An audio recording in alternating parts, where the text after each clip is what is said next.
ngapusi sampean. Jare ngejak lencer. Kok malah sampean nglapurno wong wae ngejak geger. Lho niku lho, sari kok Din. Kae. Lah kok malah kelekaran malah keturun kae piye kae? Kan ora iku lek gugah sampean mau aja digigit. Bento. Tanging.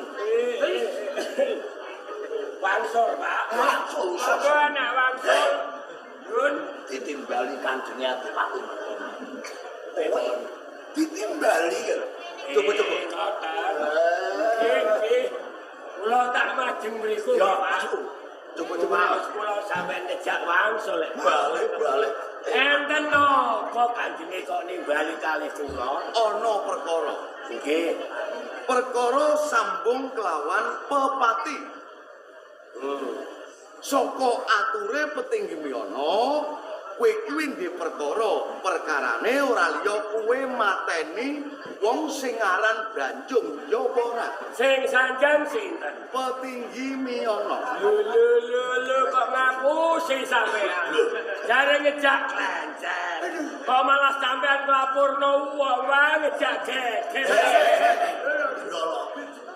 Kowe iki mau dikandhani apa ora? Yen to kowe iki ndek perkara. Boten. Lah kandhane petinggimu Kula dijak lencer teng kutha.